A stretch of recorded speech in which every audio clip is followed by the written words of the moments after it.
सास बहू का झगड़ा। अनामिका की सास पुष्पा अपनी बहू को कुछ खास पसंद नहीं करती थी और इसीलिए दोनों सास बहू में आए दिन झगड़ा होता रहता था। सास बहू के झगड़े के चक्कर में अनामिका के पति मोहित की जिंदगी मुश्किल में पड़ गई थी। बेचारा बार बार माँ और बीवी के झगड़े को सुलझाता ही रहता था, लेकिन दोनों समझने का नाम नहीं लेती थी। वैसे तो सब कुछ ठीक ठाक चल रहा था, लेकिन एक दिन अनामिका और पुष्पा के अंदर जोरदार झगड़ा हुआ और बात कुछ इस तरह थी। बहू, मैंने तुम्हें कल अपनी एक साड़ी धोने के लिए दी थी। हाँ मम्मी जी, वो साड़ी धोकर मैंने आपकी अलमारी में रख दी है। उसी की बात कर रही हूँ मैं। जरा देख तो, इस साड़ी को देखकर किसी भी तरह से लगता है ये धुली हुई है। अरे मम्मी जी, मैंने आपकी साड़ी वॉशिंग मशीन में अच्छे से धोकर सुखाकर आपकी अलमारी में तह बनाकर रखी थी। आपके तो नखरे खत्म ही नहीं होते। अरे कैसे बात कर रही है मुझसे, मेरे नखरे? अरे मोहित, जरा ये देख तो, ये साड़ी धुली हुई लग रही है क्या? अरे मम्मी, जब अनामिका कह रही है कि उसने साड़ी धोई थी तो मान लो ना। हर बात पर झगड़ा करना जरूरी है क्या? क्या है ना मोहित, तुम्हारी माँ को तो मेरे हर काम में नुस्ख निकालने की आदत पड़ गई है। जब तक दो चार खरी खोटी सुना नहीं लेती ना, इनका दिन नहीं निकलता। अरे चुप कर, बहू होकर मुझे जवाब देती हो। एक तो गंदे कपड़े उठाकर अलमारी में रख दिए, ऊपर से कैसे की तरह कचर कचर बोली जा रही हो। अरे मम्मी जी, आपको समझ में नहीं आता क्या?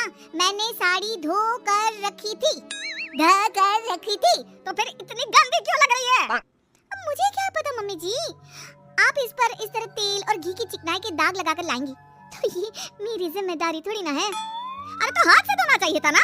मैं आपकी बहू हूँ, नौकरानी नहीं, जो एक कपड़ा रगड़ रगड़ कर हाथ से धो दूंगी। आपको पहननी है तो पहनिए, नहीं तो रख दीजिए। तुझे तो मैं अच्छी तरह बताऊंगी, मुझे जवाब देती है।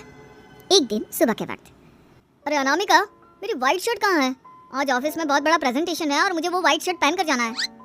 मुझे पता है, आपने मुझे 2 दिन पहले ही बता दिया था और आपकी शर्ट मैंने धोकर अच्छी तरह आयरन करके अलमारी में लगा दी है। जाइए वहाँ से ले लीजिए। अनामिका, ये तुमने क्या किया? ये देखो, शर्ट पर लिपस्टिक का दाग लगा हुआ है और ये तो एक जगह से जल भी गई है। नहीं नहीं मोहित, ऐसा नहीं हो सकता। मैंने तो तुम्हारी शर्ट ठीक से इस्त्री करके अलमारी में लगाई थी। तो फिर ये जल कैसे गई अपने आप? अलमारी में लटके लटके थोड़ी ना जल जाएगी। पर मोहित, मुझे अच्छी तरह याद है। देखो, अपनी गलती को छुपाने की कोशिश मत करो, और अगर शर्ट जल भी गई थी तो तुम्हें पहले बताना चाहिए था ना। मैं नई शर्ट लेकर आ जाता। अब ऐन वक्त पर शर्ट कहाँ से लेकर आऊं? मेरा इतना इंपॉर्टेंट प्रेजेंटेशन था, सब खराब हो जाएगा।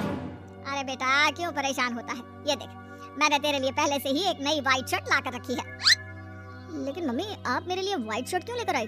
अरे मुझे पता था तेरा प्रेजेंटेशन होने वाला है और अपनी इस बहू पर तो मुझे बिल्कुल भी भरोसा नहीं। क्या पता मेरी साड़ी की तरह तेरी शर्ट भी गंदी करके रख देती।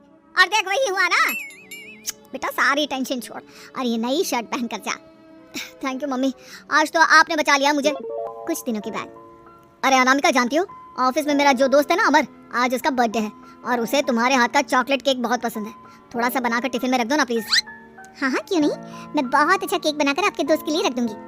तुम्हारे हाथ का खाना खाकर तो वैसे ही मेरे ऑफिस के सारे लोग इतनी तारीफ करते हैं, क्या बताऊं। आप प्लीज एक अच्छा सा केक और बना दो, मेरी तो ऑफिस में शान बढ़ जाएगी। अनामिका केक बनाने के लिए रख देती है। पुष्पा चुपचाप जाकर उस पर ढेर सारा नमक डाल देती है। देख अमर, तेरी भाभी ने तेरे लिए चॉकलेट केक बनाकर भेजा है, तुझे बहुत पसंद है ना? यार तू बहुत किस्मत वाला है, भाभी इतना अच्छा खाना बनाती है और साथ में केक भी। वैसे भाभी को थैंक यू बोलना। थैंक यू बाद में, पहले तो ये केक खा कर देख, बहुत मेहनत से बनाया है अनामिका ने। अरे यार, इस केक में तो बहुत सारा नमक है, लगता है भाभी ने शक्कर की जगह खूब सारा नमक डाल दिया है।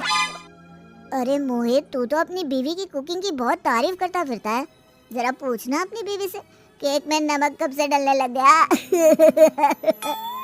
क्या यार, तुझे भी मेरा ही जन्मदिन मिला था बिगाड़ने के लिए?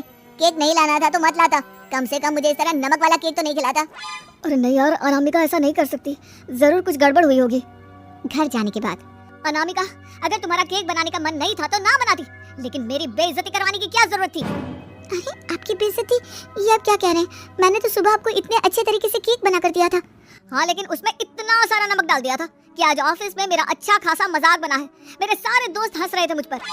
अरे बेटा, मैंने तो तुझे पहले ही समझाने की कोशिश की थी, एक नंबर की गैर जिम्मेदार है ये लड़की, कोई काम ठीक से नहीं करती। उस दिन भी गंदी साड़ी रखती थी मेरी अलमारी में और झूठ बोल रही थी। कुछ दिनों के बाद, अनामिका देखो, मैंने अपना लैपटॉप चार्जिंग पर लगाया है, उसे अच्छी तरह चार्ज होने देना। मेरी एक अर्जेंट मीटिंग है, प्लीज बीच में से हटाना मत। हाँ हाँ ठीक है, मैं नहीं हटाऊंगी। पुष्पा चुपचाप से जाकर चार्जिंग का बटन बंद कर देती है। थोड़ी देर बाद, अरे ये लैपटॉप चार्ज क्यों नहीं हुआ और ये बटन किसने ऑफ कर दिया? अनामिका, इधर आओ। क्या हुआ, क्यों चिल्ला रहे इतना? अनामिका, मैंने तुमसे कहा था ना, मेरा लैपटॉप चार्जिंग पर लगा हुआ है, मेरी अर्जेंट मीटिंग है, तुमने इसका स्विच ऑफ क्यों कर दिया? अरे मैंने ऐसा कुछ नहीं किया, मैं क्यों स्विच ऑफ करूंगी? कुछ दिनों से देख रहा हूँ अनामिका, तुम मेरा हर काम बिगाड़ देती हो। देखो ये अच्छी आदत थी, कम से कम तुम्हें इस बात का तो ध्यान रखना चाहिए था कि मेरी कितनी इंपॉर्टेंट मीटिंग थी। अब क्या करूंगा मैं? आई एम सॉरी मोहित, लेकिन सच में मैंने जानबूझकर कुछ नहीं किया। अगर जानबूझकर नहीं किया तो क्या सब कुछ अपने आप हो जाता है? कभी मेरी शर्ट जल जाती है, कभी केक में नमक डल जाता है। आप मेरी बात क्यों नहीं सुनते? मैंने जानबूझकर कुछ नहीं किया। फिर से वही बात, अरे कितनी बार तुम्हें समझा चुका हूँ, इस तरह मेरा काम बार बार मत बिगाड़ा करो। तुम जानती हो मुझे कितनी प्रॉब्लम होती है, ऑफिस में तो पहले ही बेइज्जती करा चुकी हूँ, और अब ये मीटिंग, ये भी मेरे हाथ से निकल गई। अनामिका की समझ में कुछ नहीं आता कि आखिर उसके साथ ये सब क्या हो रहा था और क्यों हो रहा था। फिर कुछ दिनों के बाद मोहित अपने ऑफिस से कुछ फाइल लेकर घर आता है।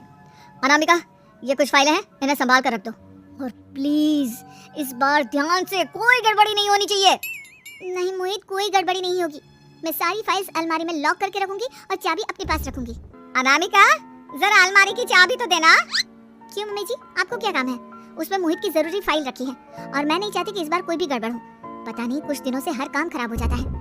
अरे मुझे उसमें से पैसे निकालने हैं, और उसके बाद ले लेना अपनी चाबी, मैं खा नहीं जाऊंगी तुम्हारे पति की फाइल। अनामिका को अपनी सास पर शक होता है। चाबी देने के बाद वो चुपचाप छुपकर अपनी सास की हरकत देखती है। ये फाइलें उठाकर डस्टबिन में डाल देती हूँ, फिर देखना कैसे मोहित इसकी खबर लेगा। इस बार तो छोड़ेगा नहीं इसे। वैसे भी पहले मैंने जो कुछ भी किया है उसकी वजह से अच्छी खासी डांट पड़ी है, मजा आ जाएगा। अच्छा तो ये बात है, सारा काम मम्मी जी बिगाड़ देती है, वो भी इसलिए क्योंकि मेरा उनसे झगड़ा हो गया है। सास के जाने के बाद अनामिका मोहित को बुलाकर लाती है। क्या हुआ अनामिका, क्या दिखाना है? ये देखिए, आपकी फाइल डस्टबिन में पड़ी हुई है, इसीलिए तो कहा था संभाल कर रखना, और तुमने उठाकर ये फाइल डस्टबिन में डाल दी। मैंने नहीं, तुम्हारी मम्मी ने डाली है, मुझसे बदला लेने के लिए, ताकि तुम मुझे डांटो। और अगर मैंने डाली होती तो मैं तुम्हें दिखाने के लिए बुलाकर तो नहीं लाती ना। सही कह रही हो, मैं अभी मम्मी से जाकर बात करता हूँ।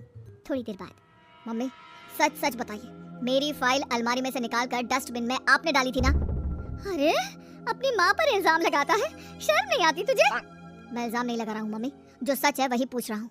अब जल्दी से बताइए आपने ऐसा क्यों किया? अरे तो क्या करती, तेरी बीवी मुझसे झगड़ा करती है, उल्टे सीधे जवाब देती है, मुझे उससे बदला लेना था। अरे मम्मी, लेकिन आप दोनों के झगड़े के चक्कर में मेरा कितना नुकसान हुआ है, ये कभी सोचा आपने?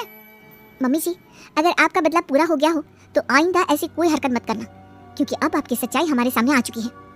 यह तो वक्त ही बताएगा मैं क्या करूंगी और क्या नहीं। मम्मी जी, कहा ना आप ऐसा कुछ नहीं करेंगी। अरे मेरी जो मर्जी आएगी वो मैं करूंगी। मेरा सर घूम रहा है, सास बहू के झगड़े में मेरी जिंदगी का तो कचरा हो गया है, कचरा।